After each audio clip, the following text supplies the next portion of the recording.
إن الحمد لله نحمده ونصلي على رسوله الكريم أما بعد أعوذ بالله السميع العليم من الشيطان الرجيم من همزه ونفخه ونفسه بسم الله الرحمن الرحيم يا أيها الذين آمنوا كونوا قوامين بالقسط شهداء لله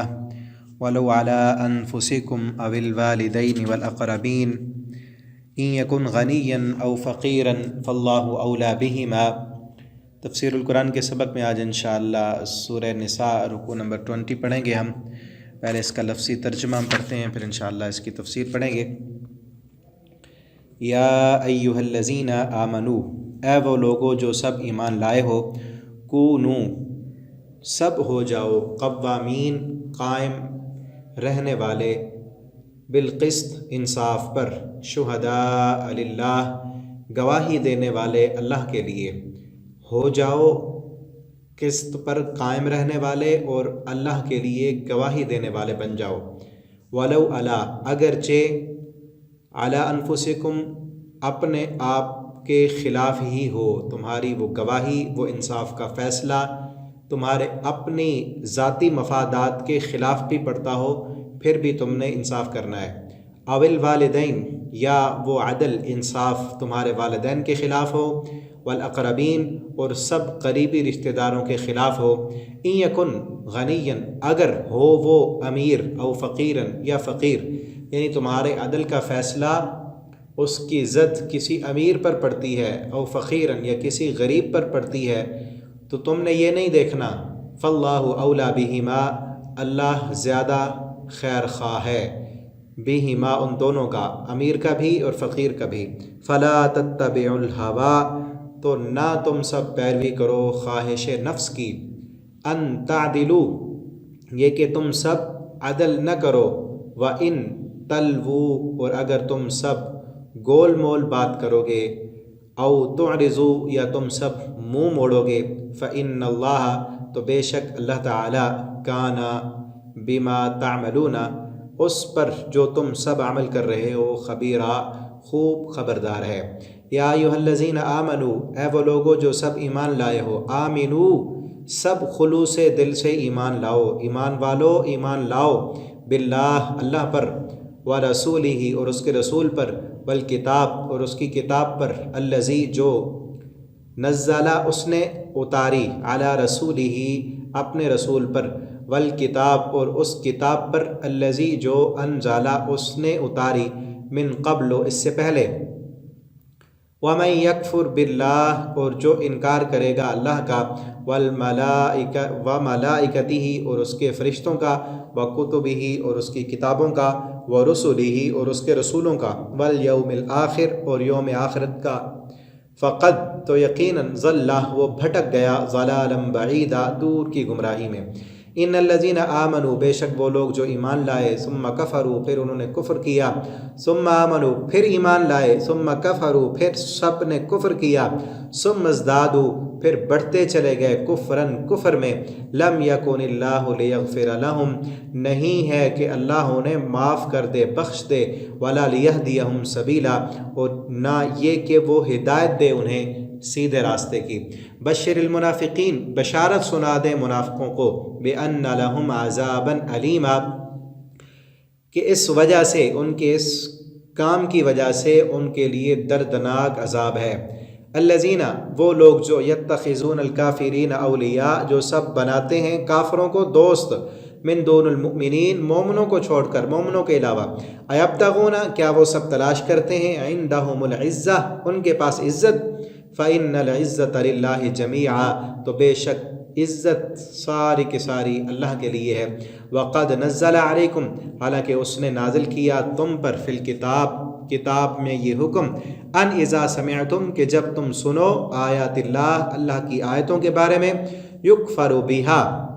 کہ ان کا انکار کیا جا رہا ہے، ویستہزأ بہا اور ان کا مذاق اڑایا جا رہا ہے، فلا تقعدوا معہم تو تم مت بیٹھو ان کے ساتھ، حتی یخوضوا فی حدیث غیرہ یہاں تک کہ وہ سب کسی اور بات میں لگ جائیں، انکم اذا مثلہم تب تم انہی کی طرح ہو جاؤ گے، اگر نہیں کھڑے ہوگے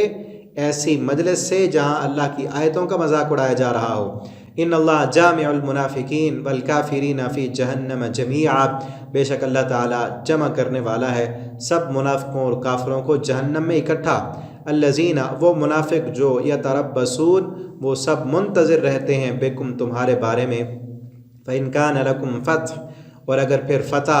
تمہارے لیے ہو، اللہ کی طرف سے نصرت مل جائے،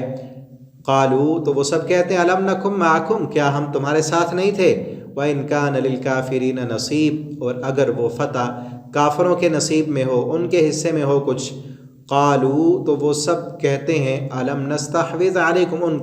کافروں سے جا کر کہتے ہیں کیا نہیں ہم غالب آئے تھے علیکم، تم پر، ونمنعکم، اور ہم نے نہیں بچایا تھا تم کو، من المؤمنین، مسلمانوں سے، فاللہ یحکم بینکم، تو اللہ فیصلہ کرے گا تمہارے درمیان، یوم القیامہ، قیامت کے دن، ولن یجعل اللہ، اور ہرگز نہیں بنائے گا اللہ تعالیٰ، للکافرین، کافروں کے لیے، علی المؤمنین، مومنوں پر، سبیلا، کوئی راستہ، کوئی غلبہ۔ یہاں تک یہ رکوع کمپلیٹ ہوا، تو ابھی ہم اس رکوع کا ترجمہ پڑھ لیا، اب اس کی تفسیر پڑھتے ہیں۔ یہ سب سے پہلی جو آیت ہے، انتہائی اہم ترین آیت ہے اس رکوع کی، اور دین کے بنیادیات میں سے ہے یہ۔ اللہ تعالیٰ فرماتے ہیں یا ایھا الذین آمنوا، اے ایمان والو، کونوا قوامین، تم سب قائم کرنے والے بن جاؤ۔ قوام کا لفظ پیچھے بھی ہم نے پڑھا ہے، الرجال قوامون علی النساء، کہ مرد جو ہیں وہ قوام ہیں عورتوں پر۔ قوام کا معنی وہاں بھی میں نے بتایا تھا، یہ ہوتا ہے کہ نگہداشت کرنا، دیکھ بھال کرنا، حفاظت کرنا، ٹھیک ہے نا، خیال رکھنا، یہ سارے معنی قوام کے ہوتے ہیں۔ تم سب قوام بنو، یعنی خیال رکھنے والے بن جاؤ، حفاظت کرنے والے بن جاؤ، مضبوطی کے ساتھ اس چیز پر پہرا دینے والے بن جاؤ۔ کس چیز پر؟ بالقسط، انصاف پر، انصاف کے لیے کھڑے رہو، انصاف کرو، شہداء للہ، اور اللہ کے لیے گواہی دینے والے بن جاؤ، ٹھیک ہے نا۔ انصاف جو ہے یہ بنیادی چیز ہے۔ جس معاشرے میں انصاف نہ ہو، عدل نہ ہو، وہ معاشرہ کبھی ترقی نہیں کر سکتا، ٹھیک ہے نا۔ کیونکہ اس صورت میں پہلے بھی میں نے بتایا کہ اسلام کے بنیادیات، وہ مسائل بتائے جا رہے ہیں، تو اس میں ایک سب سے اہم ترین مسئلہ کیا ہے؟ عدل اور انصاف، کہ جس معاشرے میں انصاف ہوگا تو وہی معاشرہ ترقی کرے گا، انصاف نہیں ہوگا تو کبھی بھی وہ معاشرہ ترقی نہیں کر سکتا۔ اور ہم پیچھے سورہ آل عمران میں پڑھ آئے ہیں، شہداء للہ، اللہ کے گواہ بن جانا ہے، ٹھیک ہے نا۔ اور یہ بھی پڑھا شاہد اللہ انہ لا الہ الا هو والملائکہ واولو العلم قائما بالقسط، جو علم والے، اللہ تعالیٰ بھی گواہی دیتے ہیں اور ملائکہ بھی گواہی دیتے ہیں، اور اہل علم بھی بالقسط، جو انصاف کے ساتھ کھڑے ہیں، اللہ نے اہل علم بھی انہیں کہا ہے جو انصاف کرنے والے ہوں۔ اور انصاف جو ہے یہ ایک فرد سے لے کر، ایک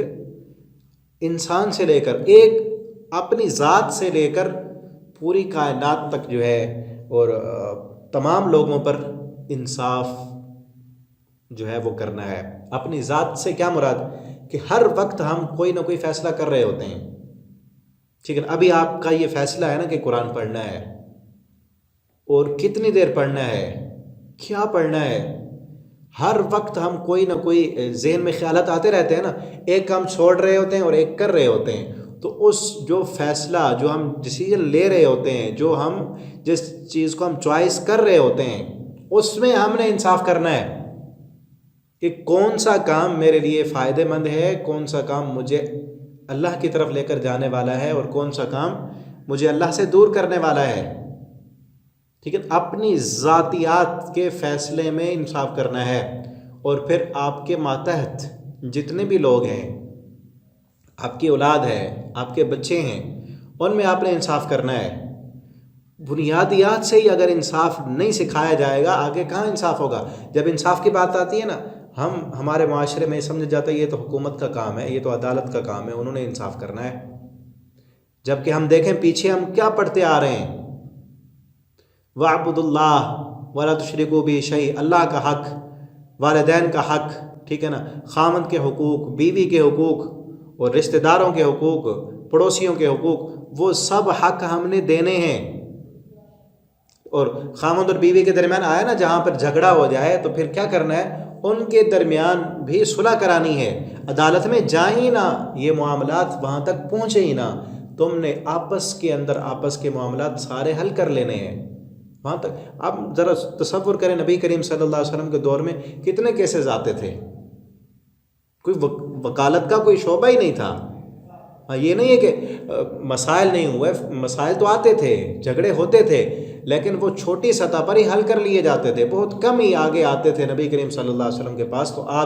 آپ بھی ان کے درمیان عدل اور انصاف کرتے تھے، ٹھیک ہے نا۔ تو ایک بچے کو اگر گھر میں انصاف نہ سکھایا جائے، مثلا ایک بڑا ہے، بیٹا ہے، اس کو جب سکھایا جائے بہنوں کا حق اس کو چھین کر دے دیا جائے، یا اس کو وہ جو بات کرے اس کی بات مانی جائے، دوسرے بچے کو آپ ڈانٹ کر چپ کرا دیں، جب وہ بڑا ہوگا تو وہ حق مارے گا دوسروں کا۔ وہیں سے ہی عدل سکھانا ہے، انصاف کرنا ہے اپنے بچوں کے درمیان۔ نبی کریم صلی اللہ علیہ وسلم کے پاس ایک صحابی آیا، اس نے اپنے بیٹے کو کوئی چیز تحفے میں دی تھی، اب میرے ذہن میں نہیں وہ کیا چیز تھی، اور آپ صلی اللہ علیہ وسلم سے کہنے لگا اللہ کے پیغمبر آپ گواہ بن جائیں، یہ چیز میں نے اپنے بیٹے کو دی ہے۔ آپ صلی اللہ علیہ وسلم نے فرمایا کیا یہی چیز تو نے اپنے ساری اولاد کو دی ہے؟ اس نے کہا نہیں۔ آپ صلی اللہ علیہ وسلم نے فرمایا پھر چلے جاؤ، میں ظلم پر گواہ نہیں بنتا کہ تیری اولاد اور بھی ہے، اور بھی تیرے بیٹے ہیں، بیٹیاں بھی ہیں، تم نے ان کو کچھ نہیں دیا، ایک کو دے دیا، تو یہ اعدلوا، پھر آپ نے فرمایا اعدلوا بین اولادکم، اپنی اولاد میں عدل کیا کرو۔ تو ہر وقت عدل کرنا ہے، انصاف کرنا ہے، اور یہ چیز جب آئے گی شہداء للہ، پھر اللہ کے گواہ بننے ہیں، یہ عدل اور انصاف کر کے ان معاملات پر عمل کر کے ہم نے دنیا کو دکھانا ہے کہ یہ ہے اسلام۔ لیکن آج کیا ہے، غیر مسلم جو ہے وہ ان قوانین پر عمل کرتے ہیں، وہ انصاف کرتے ہیں، ان کی عدالتوں میں جو ہے کیسز اتنے لمبے نہیں ہوتے جتنا ہمارے ملک میں ہوتے ہیں۔ قتل کے مقدمات کئی سالوں تک جو ہے وہ چلتے رہتے ہیں، پھر پتہ چلتا ہے قاتل چھوٹ گئے پیسے دے کر۔ یہاں تو انصاف بکتا ہے، جھوٹے قرآن اٹھائے جاتے ہیں، جھوٹی گواہیاں جو ہے وہ مل جاتی ہیں، انصاف کی دھجیاں اڑائی جاتی ہیں، اور بات پر عدالتوں میں بھی پہنچا جاتا ہے۔ جب ایک انسان خود غرض ہو، وہ اپنے لیے سب کچھ کرنے والا ہو، دنیا ہی اس کی جو ہے مقصد ہو، تو اس نے کہاں عدل کرنا ہے،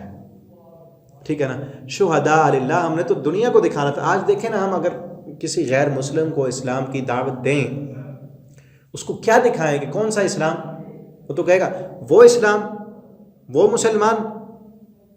کہ جو آپس میں لڑتے جھگڑتے رہتے ہیں، ایک دوسرے کو مارتے ہیں، جہاں والدین کے کوئی حقوق نہیں ہے، جہاں جو ہے بیوی کے کوئی حقوق نہیں، جہاں خاوند کے کوئی حقوق نہیں۔ اور پھر دیکھیں نا، جب دوسرے مارتے ہیں ہمیں، بلکہ ایک کسی غیر مسلم کا یہ تبصرہ تھا کہ تمہیں پر مسلمانوں، تم پر جب کوئی غیر مسلم حملہ کرتا ہے، وہ مارتا ہے، پھر تم بڑے چیختے ہو کہ کشمیر میں ظلم ہو رہا ہے، برما میں ہو رہا ہے، فلاں، جب تم خود ایک دوسرے کو مار رہے ہوتے ہو، پھر نہیں مسلمان ایک دوسرے کے حق کھا رہے، مار رہے،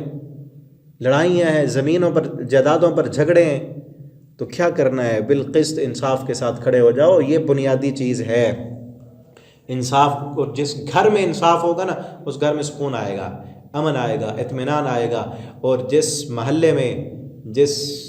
بستی میں، جس علاقے میں انصاف ہوگا، وہاں امن، سکون، اطمینان آئے گا۔ اور جہاں پر جس ملک میں امن، سکون، انصاف ہوگا، وہاں امن اور سکون آئے گا۔ اور یہ چیز بھی یاد رکھیں، ایک ہے نظام، ٹھیک ہے نا، ایک ہے نظام اور دوسرا ہے قانون۔ انصاف آتا ہے قانون میں، ہمارے ملک میں پہلے نظام کی ضرورت ہے، اسلامی نظام کی، اور پھر قانون جو ہوتا ہے وہ اس نظام کی حفاظت کرتا ہے، ٹھیک ہے نا۔ عدل اور انصاف پر جو فیصلے کرنے ہیں وہ مقننہ نے کرنے ہیں، قانون نافذ کرنے والے اداروں نے کرنے ہیں۔ قانون نافذ کرنے والے ادارے جو ہوتے ہیں وہ سپورٹ کرتے ہیں اور مضبوط کرتے ہیں نظام کو، ٹھیک ہے نا۔ پہلے ضرورت ہے نظام بدلنے کی، نظام بدلے گا تو پھر عدل ہوگا، انصاف ہوگا، اسلام کو تقویت ملے گی، اور غریب کے حقوق ہوں گے۔ ہمارا یہ جو نظام ہے، جو سرمایہ دارانہ نظام ہے نا، کہ معیشت، سرمایہ وہ چند ہاتھوں میں ہی ہے، امیر دن بدن امیر سے امیر تر ہوتا جا رہا ہے، اور غریب غربت کی چکی میں پس رہا ہے۔ اور یہ نظام کی ایسی چکی ہے جو چلتی ہے نا، تو ایک ہی طرف آٹا جو ہے نا وہ ڈالتی ہے، غریب دن بدن پستا جا رہا ہے، کیونکہ نظام درست نہیں ہے۔ اور یہاں اس نظام میں اگر عدل و انصاف پر جتنا بھی زور دیا جائے گا نا، پہلے تو ہے ہی نہیں، اگر عدل و انصاف کیا جائے تو اس نظام کو تقویت اور زیادہ ملے گی، ٹھیک ہے نا۔ تو بہرحال وہ تو ایک حکومت کی بات ہے، اللہ رب العالمین ہمیں توفیق دے، کوئی ایسے حکمران لائے جو اس ملک میں اسلام قانون کو نافذ کرنے والے ہوں۔ ہم نے اپنی حد تک تو کرنا ہے نا، ہم اپنی ذات پر، اپنے بچوں پر، اپنے شاگردوں پر، جہاں تک ہمارا بس چلتا ہے وہاں عدل سے کام لیں، انصاف سے کام لیں۔ آگے دیکھیں، ہم نے اللہ کے لیے کھڑے ہو جانا ہے۔ وَلَوْ عَلَىٰ أَنفُسِكُمْ، اگر انصاف کی گواہی، انصاف کا فیصلہ وہ تمہاری اپنے نفس کے خلاف ہے، یعنی اس کا نقصان تمہیں اٹھانا پڑ رہا ہے۔ اب یہ نہیں دیکھنا کہ میرے اپنے خلاف فیصلہ جا رہا ہے تو مجھے نقصان ملے گا لہٰذا میں فیصلہ کروں نا، نہیں۔ اگر دیندار ہو، آمنو، اگر ایمان والے ہو، اگر اللہ کے سامنے جانا ہے تو پھر فیصلہ بات تم نے وہی کرنی ہے، ضروری نہیں فیصلہ، بات بھی ہو سکتی ہے۔ جب دیکھتا ہے نا بندہ کہ اس بات میں مجھے نقصان مل رہا ہے، پھر وہ بات ہی نہیں کرتا، چپ ہو جاتا ہے۔ کسی دوسرے کا نقصان ہو پھر وہ کر لیتا ہے، کیا مطلب؟ ایمان نہ ہوا نا۔ اگر تمہارے اپنے خلاف ہی خود سے کچھ دینا پڑ رہا ہے فیصلہ، حق کا تقاضا کیا ہے کہ اگر ایسے فیصلہ ہوتا ہے مجھے دنیا کا نقصان ہو رہا ہے، یا جو ہے عزت میں کمی آ رہی ہے، یا کوئی بھی بات ہے، اپنی نفس کے بھی خلاف ہے فیصلہ، تم نے اللہ کو منہ دکھانا ہے اور اللہ کے دین کی دعوت دینی۔ اور اگر یہ فیصلے ہوں گے نا تو پھر لوگ دیکھ کر ہی آئیں گے، اسلام قبول کر لیں گے۔ کئی فیصلے آپ صحابہ کرام کی زندگی کے پڑھ کے دیکھیں۔ ایک میرے ذہن میں ہے، آپ کو ایک واقعہ میں بتا دوں مختصر۔ قاضی عیاض رحمہ اللہ تعالی، ان کے واقعات بڑے مشہور ہیں، جلیل القدر تابعی ہیں اور قاضی تھے، فیصلہ کیا کرتے تھے۔ ان کی عدالت میں نا سیدنا علی رضی اللہ تعالیٰ عنہ کے دور خلافت کا واقعہ ہے۔ وہ علی رضی اللہ تعالیٰ عنہ امیر المومنین ہیں اور قاضی عیاض جو ہیں وہ عدالت کے چیف جسٹس ہیں، جج ہیں۔ حضرت علی رضی اللہ تعالیٰ عنہ کی نا زرہ وہ کہیں راستے میں گر گئی، ایک یہودی نے اٹھا لی، یہودی نے اٹھائی اور حضرت علی نے دیکھ لی اگلے دن کہ یہ میری ہے۔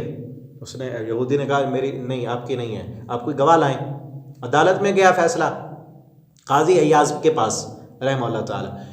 تو انہوں نے حضرت علی رضی اللہ تعالیٰ کہنے لگے اس کے گواہ میرے بیٹے حسن ہیں، حسن جو میرا بیٹا ہے وہ گواہی دے گا کہ یہ چیز میری۔ اور قانون یہ ہے اسلام کا کہ ایک بندہ جس نے دعویٰ کیا ہے نا وہ دلیل لائے گا، اور جس پر دعویٰ کیا گیا ہے جو مدعا علیہ ہے وہ قسم اٹھائے گا۔ اب حضرت علی رضی اللہ تعالیٰ عنہ کے پاس ایک ہی گواہ تھا، حسن رضی اللہ تعالیٰ عنہ۔ تو قاضی عیاض کہنے لگے امیر المومنین، میں آپ کو غلط نہیں کہتا، لیکن اسلام کا یہ بھی قانون ہے کہ بیٹا باپ کے حق میں گواہی نہیں دے گا، ٹھیک ہے نا، اور قوم والا فرد بھی اپنے قوم کے حق میں اس کی گواہی بھی قبول نہیں کی جائے گی۔ ہو سکتا ہے کہ اس کی سپورٹ کر رہا ہو، کوئی اور گواہ لائیں۔ تو قاضی نے مختصر یہ کہ فیصلہ یہودی کے حق میں کر دیا کہ جائیں، حضرت علی کے پاس گواہ نہیں ہے تو لہٰذا یہ زرہ آپ لے جائیں، ٹھیک ہے۔ وہ ان کو دے دی۔ جب اس یہودی نے یہ فیصلہ دیکھا کہ ایک وقت کا امیر، خلیفۃ المسلمین، پوری دنیا کے مسلمانوں کا جو امیر ہے، اس کے حق میں بھی عدلیہ کا فیصلہ، عدالت آزاد ہے کہ اس کے خلاف بھی فیصلہ کر دیتی ہے، اس نے کہا ایسا اسلام مجھے منظور ہے۔ وہیں کلمہ پڑھا اور مسلمان ہو گیا، اور کہا کہ یہ زرہ تھی بھی آپ کی، فلاں دن گری تھی، میں نے اٹھائی تھی، میں صرف یہ دیکھنا چاہتا تھا کہ تمہاری عدالتوں میں انصاف کتنا ہوتا ہے۔ لیکن آج ہم دیکھیں ہمارے عدالتیں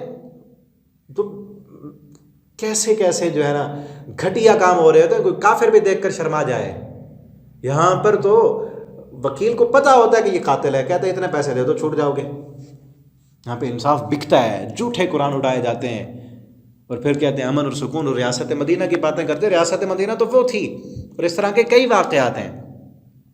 کونوا قوامین بالقسط شہداء للہ ولو علی انفسکم او الوالدین، آگے دیکھیں، اگرچہ وہ انصاف کا فیصلہ، انصاف کی بات تمہارے والدین کے بھی خلاف ہے، والاقربین، یا تمہارے قریبی رشتہ داروں کے بھی خلاف ہے نا، تم نے کیا کرنا ہے؟ شہداء للہ، اللہ کے گواہ بن جانے۔ ان یکن غنیہ، اگلا پوائنٹ، اگر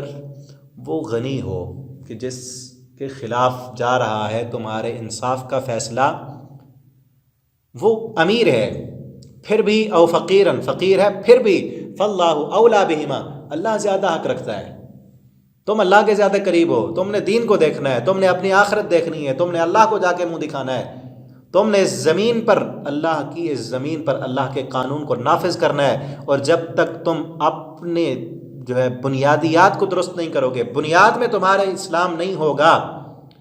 باپ کو دیکھ کر تم فیصلہ بدل لو، قریبی رشتہ دار کو دیکھ کر تم دوسرے کا حق مار لو، کسی امیر کی عمارت تمہیں جو ہے وہ فیصلے سے روک لے، کیوں ہوتا ہے یہ؟ کیونکہ کسی امیر کے خلاف فیصلہ اس لیے نہیں کر رہا، کل کو اس سے مفادات بھی ہیں۔ اگر اس امیر کے حق میں فیصلہ دے دے گا جو حق پر نہیں ہے، ہو سکتا ہے وہ کوئی اس کو مالی مدد بھی دے دے، اور فقیراً، یا یہ بھی ہو سکتا ہے ایک بندہ فقیر ہے، اس کی غربت کو دیکھ کر اس کے خلاف فیصلہ نہ کریں۔ اللہ فرماتے ہیں یہ بھی فاللہ اولیٰ بہما، اللہ ان دونوں کا زیادہ خیر خواہ ہے۔ کسی کو غریب بنایا ہے نا تو اللہ نے بنایا ہے، امیر بنایا ہے تو اللہ نے بنایا ہے، یہ اللہ کے فیصلے ہیں۔ تم نے اس زمین پر انصاف کرنا ہے اور لوگوں کو دکھانا ہے۔ تو ایسا انصاف اگر ہو نا، ایسا انصاف کہ انسان کسی کو بھی نہ دیکھے، جو عادل ہو، جو قاضی ہو، وہ اپنے خلاف بھی فیصلہ آئے تو کر لے، ٹھیک ہے۔ ایسے میرے ذہن میں ایک اور واقعہ آ رہا ہے، بلکہ یہ کتابیں ہیں کچھ سنہرے واقعات، شیخ عبد المالک مجاہد حافظ اللہ سعودیہ میں رہتے ہیں، انہوں نے لکھی ہیں۔ ان میں ایک کتاب ہے سنہرے فیصلے، سنہرے فیصلے، سنہری کرنیں، سنہرے نقوش، سنہرے حروف، یہ بڑی زبردست کتابیں ہیں، اس میں بڑے سنہرے واقعات لکھے ہیں۔ سنہرے فیصلے جو کتابیں ہیں اس میں کافی سارے اس طرح کے واقعات، ایک قاضی اس کے اپنے بیٹے کے خلاف جو ہے اس نے فیصلہ سنایا اور خود جا کر اس کو جو ہے قتل کیا، وہ مجرم تھا۔ اس طرح کی ہماری تاریخ اسلامی میں کئی واقعات موجود ہیں، تو اس سے ہی اسلام آتا ہے۔ تو اس میں اس آیت میں نا 3-4 چیزیں یاد رکھیں۔ پہلی چیز، ہر حال میں عدل کرنا ہے، کسی بھی صورت میں انسان جو ہے وہ عدل سے، انصاف سے نہ پھرے، ٹھیک ہے نا۔ آگے دیکھیں نا، فاللہ اولیٰ بہما فلا تتبعوا الہویٰ، تم نے اپنی خواہش نفس کی پیروی نہیں کرنی، ان تعدلوا، یہاں ہے اللہ تعدلوا، کہ تم عدل نہ کرو، کہیں اپنی خواہش نفس کے پیچھے پڑھ کر تم عدل سے منہ نہ مڑو۔ وَإِن تَلْوُوا، اور یہ کہ تم گول مول، اگر تم گول مول بات کرو، کیا مطلب کہ چھپا دو گے، تمہیں پتہ ہے حق کیا ہے، اب حق نہیں بیان کرتے، لگی لپٹی بات کر رہے ہو، یا ایسی بات کر رہے ہو کہ خاموش ہو جاتے ہو، یہ تھوڑا تھوڑا بولتے ہو، جیسے ہوتا ہے نا انسان اب جو ہے حق بولتا نہیں ہے، جھوٹ بولنا نہیں چاہتا، اس لیے ہے دیندار، جھوٹ بولے تو گناہ اس کو پتہ ہے، دوسرے کا حق مارا جائے گا، اور اگر حق بولے تو پھر اپنے کے خلاف جاتا ہے، اپنے خلاف جاتا ہے، باپ کے خلاف جاتا ہے، قوم کے خلاف جا رہا ہے، تو اس لیے نہیں بول رہا۔ ان تلووا، گول مول بات کر رہے ہو، او تعرضوا، یا یہ بھی ہوتا ہے کہ فیصلہ نہ کرو، اعراض کر لو، تم فیصلہ کرنے کے لیے تیار تھے، جب تمہیں پتہ چلا کہ میرا فیصلہ، تم اس نتیجے تک پہنچ گئے کہ اب قصور میرے اپنے کا ہے، میرے بیٹے کا ہے، ٹھیک ہے نا، میری بیٹی کا قصور ہے، میرے بھائی کا قصور ہے، میرے رشتہ دار کا قصور ہے، میرے باپ کے خلاف فیصلہ جا رہا ہے، قوم کے خلاف جا رہا ہے، یا کسی امیر کے خلاف جا رہا ہے، یا فلاں فقیر کے خلاف جا رہا ہے، تم میں جب یہ معلوم ہوا تعرضوا، اب تم کہتے ہو نہیں میں تو نہیں فیصلہ کرتا، کسی اور کے پاس جاؤ، یہ کیا ہے؟ تعرضوا، اعراض کرو، تو پھر بھی سمجھو تمہارے اندر وہ ایمان نہیں ہے۔ کون نافذ کرے گا پھر اسلام؟ ایمان کا دعویٰ کرنے والے تو تم ہو، ٹھیک ہے نا۔ جہاں جہاں بھی بس چلتا ہے، جہاں اختیار ہے، اللہ نے دی ہے، وہاں پر انصاف کریں۔ تعرضوا، اگر تم اعراض کرو گے، فإن اللہ کان بما تعملون خبیرا، جو تم عمل کر رہے ہو اللہ کو تو سب خبر ہے نا، اللہ سب جانتے ہیں۔ تو لہٰذا ہر حال میں عدل کرنا ہے، کسی بھی حالت میں انصاف سے جو ہے منحرف نہیں ہونا، فیصلہ کرنے سے روگردانی نہیں کرنی، ٹھیک ہے نا۔ اور دوسری چیز، فیصلہ جو ہے وہ صرف اللہ کی رضا کے لیے کرنا ہے، ہمارے پیش نظر اللہ کی رضا ہو، کسی کو مفاد دینا مطلوب نہ ہو، کسی دنیا کے مفاد کے لیے نہ ہو، اور نہ ہی اس میں کسی قسم کی کوئی تحریف کی جائے، نہ کوئی تبدیلی ہو، نہ ہی کوئی چیز چھپائی جائے، ٹھیک ہے نا، اور بلکہ پورا فیصلہ جو عدل کے میزان پر پورا اترے، وہی فیصلہ کرنا ہے۔ اور پھر تیسری بات یہ یاد رکھیں کہ عدل اور انصاف کی زد اگر تمہارے اپنے اوپر آئے، والدین کے خلاف ہو، کسی قریبی رشتہ دار کے خلاف پڑے انصاف کے فیصلے کی زد، تب بھی کسی کی پرواہ نہیں کرنی، اور نہ ہی کسی قسم کی کوئی رعایت کرنی ہے۔ اور چوتھے نمبر پر اگر کسی مالدار کو اس کی تونگری کی وجہ سے رعایت نہیں دینی، کسی فقیر کو اس کے فقر کا خوف رکھتے ہوئے بھی رعایت نہیں دینی، کیونکہ اللہ رب العالمین سب سے بہتر جاننے والے ہیں۔ اور اگلی بات، فیصلے میں خواہش نفس، عصبیت اور کسی کی دشمنی، آگے آئے گا اگلی صورت میں، کسی دشمن قوم کی دشمنی بھی یہ آڑے نہ آئے کہ تم انصاف نہ کر سکو، کہ اب انصاف کا فیصلہ کسی تمہاری دشمن قوم کے خلاف جا رہا ہے، پھر بھی یہ نہ ہو کہ اس کی دشمنی آڑے آ جائے اور تم انصاف پر فیصلہ نہ کرو۔ اسلام ایسا دین ہے جس نے دشمنوں کے بھی حقوق بتائے ہیں، ٹھیک ہے نا؟ کسی دشمن کے خلاف بھی وہ فیصلہ جا رہا ہے نا، تو پھر بھی اس چیز کو مد نظر نہیں رکھنا، بلکہ بے لاگ عدل کا اہتمام کرنا ہے۔ اور جس معاشرے میں یہ عدل ہو، یہ جو اس صورت میں اس آیت میں اور آگے بھی آئے گی آیت، جس معاشرے میں بھی عدل ہو، اس معاشرے میں امن، سکون، اللہ کی رحمتوں اور برکتوں کا نزول ہوگا۔ اور صحابہ کرام، میں نے ابھی بھی آپ کو واقعات بتائے، نبی کریم صلی اللہ علیہ وسلم جب خیبر فتح ہوا نا، آپ صلی اللہ علیہ وسلم ایک صحابی کو، عبداللہ بن رواحہ رضی اللہ تعالیٰ عنہ، ان کے بارے میں آتا ہے کہ آپ نے انہیں بھیجا کہ وہاں جائیں، ان سے جو پھل لینے تھے کہ جو آپ کے ہیں زمینیں صحابہ نے فتح کر لیں، اب ان کو دی ہوئی تھیں کرائے پر، تو کرایہ لینے کے لیے، پھل لینے کے لیے گئے، وہ جب تول رہے تھے تو وہ یہودی تھے، انہوں نے رشوت دینے کی پیشکش کی کہ تھوڑا ہمیں زیادہ دے دیں، یہ آپ لے جائیں، ٹھیک ہے نا؟ رشوت کی جب پیشکش کی تو عبداللہ بن رواحہ رضی اللہ تعالیٰ عنہ کہتے ہیں، سنو، میں جس کی طرف سے قاصد بن کے آیا ہوں نا، کائنات میں سب سے زیادہ محبت میں اسی محمد صلی اللہ علیہ وسلم سے کرتا ہوں، اور سنو، تم اس کائنات میں میرے لیے بندروں اور خنزیروں سے بھی زیادہ بدتر ہو۔ ایک طرف اتنی زیادہ محبت ہے، دوسری طرف اتنی زیادہ نفرت ہے، لیکن سنو، تمہاری نفرت مجھے ناانصافی پر مجبور نہیں کرے گی، اور محمد الرسول اللہ صلی اللہ علیہ وسلم سے محبت مجھے مجبور نہیں کرے گی کہ میں انصاف کا دامن چھوڑ دوں، میں انصاف ہی کروں گا۔ انصاف پر وہ تولا، ان کے پھل ان کو دیے، اور جو اپنے بنتے تھے وہ لے آئے۔ یہ دیکھ کر وہ کہنے لگے خیبر والے کہ اللہ کی قسم، اسی انصاف کی وجہ سے زمین و آسمان کا نظام قائم ہے، ٹھیک ہے نا؟ تو انصاف کریں اگر قائم رہنا چاہتے ہیں۔ اللہ رب العالمین ہمیں اپنے ہر فیصلے میں انصاف کرنے والا بنا دیں، اور اللہ ہمارے حکمرانوں کو بھی توفیق دیں کہ وہ اسلام کا نظام لائیں، عدل و انصاف ہو، جس میں امن ہو، سکون ہو، اطمینان ہو، غریب کے بھی حقوق ملیں، ہر انسان کو انسانیت کا حق ملے، ٹھیک ہے نا؟ اب آگے اگلی آیت، یہ بھی انتہائی اہم ترین آیت ہے، یا ایھا الذین آمنوا آمنوا، اے ایمان والو ایمان لاؤ۔ یہاں بظاہر نا ایک عجیب چیز ہے کہ ایمان والو، ایمان والا تو کہہ دیا اللہ نے، پھر ایمان لاؤ، تو اس کا مطلب یہ ہے کہ ایک ایمان ہے کلمہ پڑھ لینا، کلمہ پڑھنے سے تو مسلمان ہو گئے نا قانونی طور پر، جیسے اسی صورت کے پیچھے بھی ہم پڑھ آئے ہیں کہ جب تم سفر کرنے لگو، کوئی بندہ تمہیں سلام کرے تو اس کو یہ نہ کہو کہ لست مؤمنا، کہ یہ مومن نہیں ہے، صرف کلمہ پڑھنے سے بھی قانونی طور پر مسلمان ہو گئے، لیکن ابھی اس ایمان کے کئی تقاضے ہیں، وہ بھی پورے کرنے ہیں، وہ اگر پورے نہیں کیے تو سمجھو دل میں ایمان نہیں آیا۔ اور آگے سورہ حجرات میں آئے گا، قالت الاعراب آمنا قل لم تؤمنوا ولکن قولوا اسلمنا ولما يدخل الايمان في قلوبكم، کہ دیہاتی کہنے لگے ہم ایمان لائے، اللہ تعالیٰ نے کہا ان سے کہو تم یہ نہ کہو ایمان لائے، تم یہ کہو کہ ہم مسلمان ہوئے ہیں، ابھی ایمان تو تمہارے دل میں داخل ہی نہیں ہوا، ابھی تو تم نے محنتیں کرنی ہیں، ٹھیک ہے نا؟ اور شروع میں تھا کہ جو ہے نا پورا قبیلہ مسلمان ہو گیا، تو کئی لوگ مسلمان ہو گئے، ان میں تھے نا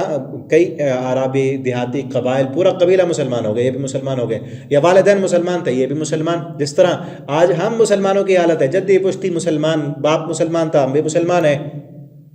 کلمہ پڑھ لیا ہے، قانونی مسلمان ہے، اب اس اسلام کے لیے قربانی کیا دی ہے؟ یہ تو ہوا ہی نہیں، اسلام کے لیے کچھ دینے والے بن جاؤ، تو پھر ہے نا، یہ مطلب ہے کہ زبان سے تو کہہ دیا نا اشہد ان لا الہ الا اللہ اشہد ان محمد رسول اللہ، ایک درجے کا ایمان قانونی طور پر آ گیا، لیکن اب ایمان جو ہے وہ قانونی طور پر مسلمان ہے، اس طرح پیچھے ہم نے پڑھا کہ اس کو قتل نہیں کرنا، اس کو مسلمانوں کے حق بھی ملیں گے، لیکن جب اللہ اور اس کے رسول کے حکم مان کر اسلام کے لیے اسلام نے جو جو قربانیاں مانگی ہیں وہ تم دو گے، تو پھر حقیقی طور پر مسلمان بن جاؤ گے، جہاد کرو گے، اسلام کے لیے اپنا گھر چھوڑو گے، اسلام کے لیے اپنے دنیا کے مفادات چھوڑ دو گے، اسلام کے لیے عدل کرو گے، جو ابھی پیچھے آیا عدل کرو گے، اگر عدل کا فیصلہ اپنے خلاف جاتا ہے، رشتہ داروں کے خلاف جاتا ہے، یعنی اللہ کے لیے بن جاؤ گے، قربانیاں دینے والے بنو گے، تو پھر اس کے لیے کیا ہے؟ آمنوا باللہ و رسول، اللہ پر ایمان، اس کے رسولوں پر، اس کی کتابوں پر جو اللہ نے اپنے رسولوں پر نازل کی، ٹھیک ہے نا، اول کتاب الذی انزل من قبل، اس قرآن سے پہلے جو کتابیں نازل ہوئیں، تورات، انجیل، ان پر بھی ایمان۔ ومن یکفر باللہ، جو بندہ کفر کرے گا اللہ کا، اس کے رسولوں کا، اس کی کتابوں کا، آخرت کے دن کا، وہ دور کی گمراہی میں چلا گیا۔ ان الذین آمنوا، بے شک وہ لوگ جو ایمان لائے پھر کافر بن گئے۔ اس آیت میں نا دو مفہوم ہے اس کے، ایک تو یہ ہے، بعض مفسرین نے اس سے مراد کہا ہے کہ یہ یہودی ہیں، ان الذین آمنوا، وہ لوگ جو ایمان لائے، موسیٰ علیہ السلام پر ایمان لائے تھے، ثم کفروا، پھر انہوں نے جو ہے عزیر علیہ السلام کا انکار کر دیا، اور پھر کچھ ان میں سے عزیر علیہ السلام پر ایمان لائے تو پھر عیسیٰ علیہ السلام کا انہوں نے انکار کر دیا، اور پھر یہ کفر بڑھتا گیا، حتیٰ کہ نبی کریم صلی اللہ علیہ وسلم کی نبوت کا بھی انہوں نے انکار کر لیا۔ اور بعض مفسرین کہتے ہیں کہ اس سے مراد منافقین ہے، چونکہ ان کا مقصد مسلمانوں کو نقصان پہنچانا تھا، اس لیے وہ بار بار اپنی مسلمانی کا جو ہے نا وہ ڈھونگ رچاتے تھے، اور بار بار آ کر کہتے تھے کہ ہم مسلمان ہیں، پھر جو ہے کافروں کے ساتھ مل جاتے تھے۔ جب دیکھتے نا کہ حالات کا پاسا جو ہے وہ پلٹ رہا ہے، تو وہ اسی طرف پلٹ جاتے، جس طرف کی ہوا چلی اسی طرف انہی کا رخ ہو گیا۔ یہ منافقوں کی حالت تھی کہ جب دیکھتے نا مسلمان ابھر رہے ہیں، میں نے پہلے بھی یہ بات کی، وہ دل میں متذبذب تھے، بلکہ اگلے رکوع میں آئے گا مذبذبین بین ذالک، لا الہ الا ولا الہ الا، نہ وہ ادھر تھے نہ ادھر تھے۔ ایک تو تھے پکے منافق، جو پیچھے سورہ آل عمران میں پڑھے کہ انہوں نے کہا تھا ہم صبح کے وقت مسلمان ہوتے ہیں، شام کو واپس آ جائیں گے، نہیں، دل میں تھا ہی نہیں ایمان۔ کچھ تھے کہ وہ آئے تو تھے خلوص دل سے کہ ہم مسلمان ہیں، اسلام قبول کرتے ہیں، لیکن جب آئے اسلام میں دیکھا تو یہ اسلام تو قربانیاں مانگتا ہے، انہوں نے تو پھولوں کی سیج سمجھی تھی، لیکن وہ تو کانٹوں کا بستر ہے۔ یہاں تو جہاد پہ جانا پڑتا ہے، یہاں تو مال دینا پڑتا ہے، یہاں تو جان بھی جا سکتی ہے، ٹھیک ہے نا۔ وہ پھر وہ اس جو تھی کیفیت قربانی کی یہ نہ دے سکے تو متذبذب ہو گئے۔ اب ان کے دل جو تھے وہ شک کا شکار ہو گئے کہ پتہ نہیں اب مسلمان آگے بڑھتے ہیں تو ان کے ساتھ بھی تعلقات ہونے چاہیے، ہو سکتا ہے یہ ابھرتی ہوئی طاقت، کوئی بڑی طاقت آ کر اس کو مٹا دے تو ہمارے تعلقات، جو پرانے یہودی کب کے جو ہے نا یہاں کے بڑے مالدار اور سرمایہ دار ہیں، ان کے ساتھ بھی ہمارے تعلقات ہونے چاہیے، ہو سکتا ہے کل کو یہ چونکہ بہت پہلے کے سرمایہ دار ہیں یہ، تو اس لیے وہ دونوں کے ساتھ اپنے تعلقات کو جوڑنا چاہتے تھے۔ اور وہ کیا تھا، کئی مرتبہ آ کر مسلمانوں کے ساتھ اپنے ایمان کا اظہار کرتے، دعوے کرتے، لیکن جب جہاد کے لیے بلایا جاتا، جس طرح غزوہ احد میں بلایا گیا تھا، اور یہ حالات بھی غزوہ احد سے احزاب کے درمیان کے ہیں، ٹھیک ہے نا، تو بلایا گیا نہیں آئے، کئی اور موقع پر احزاب میں بھی نہیں آئے، اور یہی ہے مراد کہ کبھی کفر کر لیتے، پھر اس کفر میں اور زیادہ ہو جاتے، تو اللہ کے لیے نہیں ہے کہ آپ ان کو معاف کرے، کیونکہ کئی مرتبہ ان کے حالات اسی طرح کے ہو چکے ہیں، نہ ہی اب ان کو وہ راہ ہدایت ان کو قبول کرنے کی، جو حق قبول کرنے کی صلاحیت تھی، وہ بھی اللہ نے ان کی ختم کر دی ہے۔ بشر المنافقین، ایسے منافقوں کو خوشخبری دے دو کہ ان کے لیے عذاب علیمہ، دردناک عذاب ہے۔ الذین یتخذون الکافرین اولیاء من دون المؤمنین، جنہوں نے کافروں کو مومنوں کے بدلے دوست بنایا ہوا ہے۔ ایبتغون عندہم العزہ، یہ سمجھتے ہیں کہ ان کے پاس ہماری عزت ہے۔ فإن العزة للہ جمیعا، عزتیں ساری کی ساری وہ اللہ کے پاس ہیں۔ آج کے مسلمانوں کو بھی اس میں سبق ہے کہ جو کافروں کے ساتھ دوستیاں مومنوں مسلمانوں کو چھوڑ کر اس لیے لگاتے ہیں کہ ہمیں ان سے مفادات ملیں گے، ان سے فائدے بڑھے ہیں، ٹھیک ہے نا، تو مسلمان کو مسلمان کے ساتھ دوستی لگانی چاہیے، ان کے ساتھ اپنے تعلقات جوڑنے چاہیے، رشتہ داریاں، تعلقات، مسلمانوں کی خیر خواہیاں مسلمانوں کے ساتھ ہونی چاہیے۔ کسی وجہ سے یہ نہیں سمجھنا چاہیے کہ فلاں کافر کے ہاتھ میں عزت ہے، کسی انسان کے ہاتھ میں عزت نہیں ہے، ہماری عزت ساری کی ساری اللہ کے پاس ہے۔ وقد نزل علیکم، حالانکہ اللہ نے نازل کی ہے اس سے پہلے، وہ آگے سورہ انعام میں ہے آیتیں، اللہ تعالیٰ نے فرمایا تھا کہ جب کافر اسلام کا مذاق اڑا رہے ہو تو وہاں نہیں بیٹھنا۔ کیا ہے کہ جب تم سنو کہ اللہ کی آیتوں کا انکار کیا جا رہا ہے اور ان کا مذاق اڑایا جا رہا ہے تو ان میں بیٹھنا نہیں ہے تم نے، یہاں تک کہ وہ کسی اور بات کو کرنے لگ جائیں۔ انکم اذا مثلہم، اگر بیٹھے رہو گے تو تم بھی انہی کی طرح ہو۔ یہاں سے یہ مسئلہ معلوم ہوا کہ ایسی مجلس، ایسی محفل جو محفل اسلام کے خلاف ہو، جس میں اللہ کے قانون کی مخالفت ہو رہی ہو، ایسی محفل اور ایسی مجلس میں بیٹھنا جائز نہیں ہے۔ اگر بیٹھیں گے تو انہی کی طرح پہلے تو روکیں، جس طرح ہے نا حدیث میں کہ برائی کو دیکھو تو ہاتھ سے روکو، ہاتھ سے روکنے کی طاقت نہیں ہے تو زبان سے روکو، اور اگر زبان سے روکنے کی طاقت نہیں ہے اللہ کی نافرمانی والے کام کو، تو دل میں برا سمجھو، اور دل میں برا سمجھنا یہی ہے نا کہ بندہ بیٹھے نہ وہاں، اٹھ کر چلا جائے، اور اگر بیٹھا بھی وہیں ہے تو پھر تو انکم اذا مثلہم، پھر تم انہی جیسے ہو۔ اور یہاں یہ تھا کہ اسلام کا مذاق اڑانے والی مجلس، جہاں قرآن کا مذاق اڑایا جا رہا ہو، جہاں اسلام کے جو احکامات ہیں ان کا مذاق، جس طرح آج کل کئی ایسے نام کے مسلمان داڑھی کا مذاق اڑا رہے ہوتے ہیں، پردے کا مذاق اڑایا جا رہا ہے، اور کئی ہماری یہ جو سٹیج ڈرامے ہوتے ہیں فن کے نام پر، شو کے نام پر، پتہ نہیں جنت جہنم تک کا مذاق اڑایا جا رہا ہوتا ہے، فرشتوں کا مذاق اڑایا جا رہا ہوتا ہے۔ ایسی مجلسوں پہ بیٹھنا حرام اور ناجائز ہے، ٹھیک ہے نا۔ اور پھر وہ مجلس جہاں پر بے پردگی ہو، مرد اور عورتوں کا اختلاط ہو، جہاں پر میوزک ہو، گانا ہو، فحاشی عریانی ہو، شراب نوشی ہو، بے حیائی ہو، ایسی مجلس بھی اللہ کی نافرمانی والی مجلس ہے۔ وہاں تو کیا کرنا ہے؟ روکنا ہے ہاتھ سے نہیں روک سکتے، زبان سے روکنا ہے، زبان سے نہیں روک سکتے۔ دل میں تو برا سمجھیں، دل میں برا سمجھنا کیا ہے؟ وہاں بیٹھے نا، ٹھیک ہے نا۔ جو ایسی مجلس میں گیا ہوا ہے تو پھر وہ کیا کرے گا؟ وہ تو وہاں ہے ان جیسا، انکم اذا مثلہم، پھر تم ہو ہی انہی جیسے۔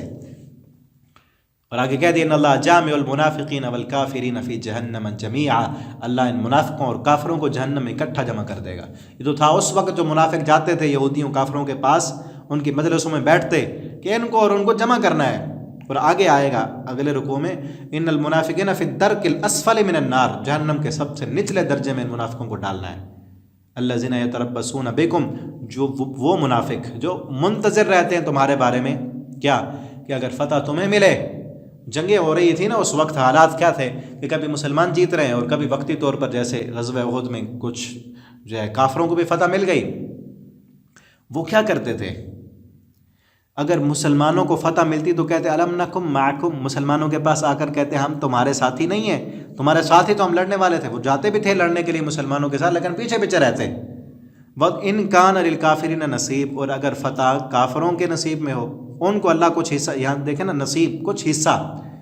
یعنی وقتی طور پر کچھ اللہ نے ان کو غلبہ دے دیا ہے مسلمانوں کو آزمانے کے لیے، ان کی جو ہے تھوڑی بہت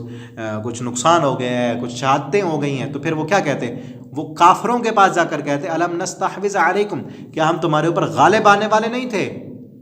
یعنی منافق کہتے ان کافروں کے پاس جا کر دیکھا ہم تمہارے اوپر غالب آنے والے تھے لیکن غالب نہیں آئے، ٹھیک ہے نا۔ ہم نے تمہیں نہیں مارا، ہم تمہیں قتل کر سکتے تھے، ہم نے نہیں کیا، ہم پیچھے رہے۔ وَنَمْنَعَكُمْ مِنَ الْمُؤْمِنِينَ، اور ہم تمہیں بچانا چاہتے تھے مسلمانوں سے، یعنی ہم تو مسلمانوں کے ساتھ مل کر تمہارے خلاف لڑنے کے لیے اس لیے آئے تاکہ ان کے حملے تمہارے اوپر کارگر ثابت نہ ہوں، یعنی ہماری منافقانہ پالیسی کی وجہ سے تمہیں فتح ملی ہے۔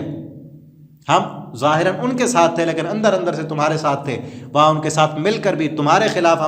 ہم لڑے نہیں، تمہیں مارا نہیں، تمہیں قتل نہیں کیا، اور ان کے حملے بھی تم سے روکے ہم نے، اس لیے تمہیں فتح مل گئی ہے،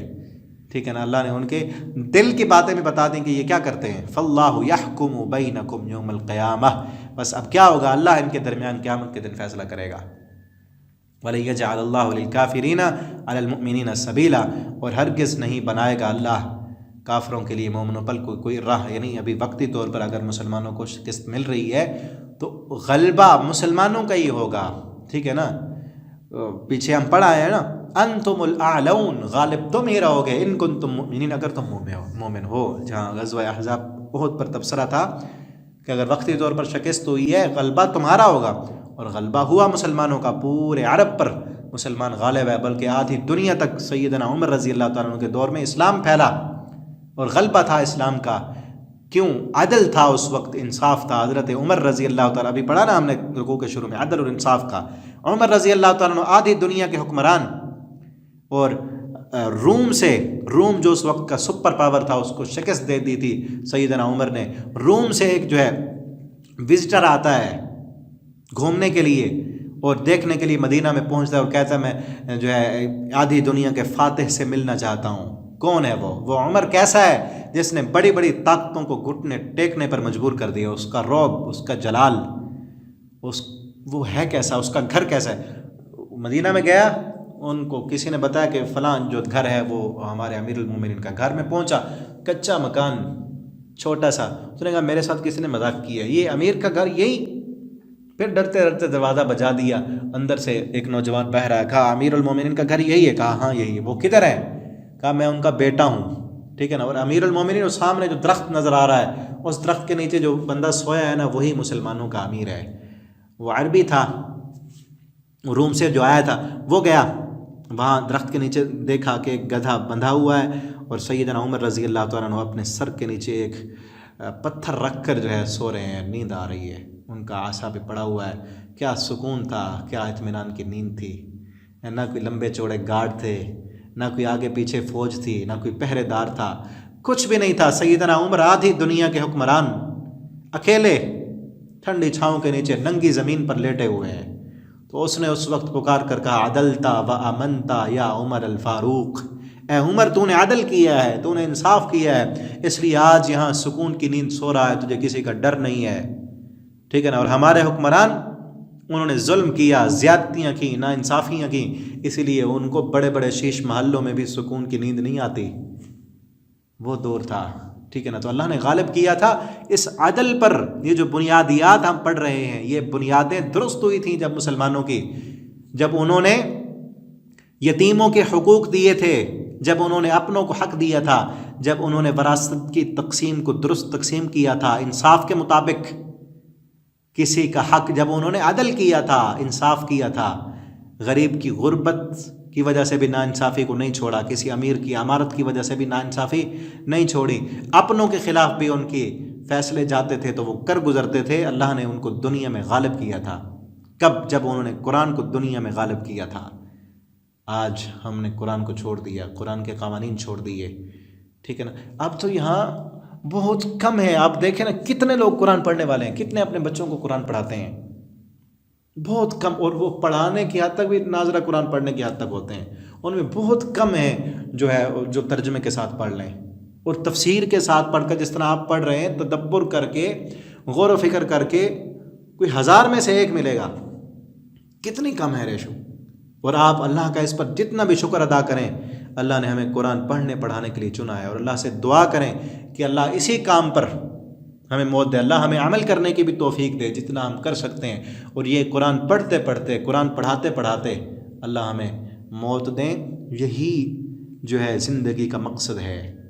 اس قرآن کو پڑھیں، اس کو سمجھیں، اپنے بچوں کو پڑھائیں، آگے پہنچائیں۔ اللہ رب العالمین ہمیں قرآن کو پڑھ کر، سمجھ کر، اس کے مطابق زندگی بسر کرنے کی توفیق عطا فرما دیں۔ آخر دعوانا ان الحمد للہ رب العالمین۔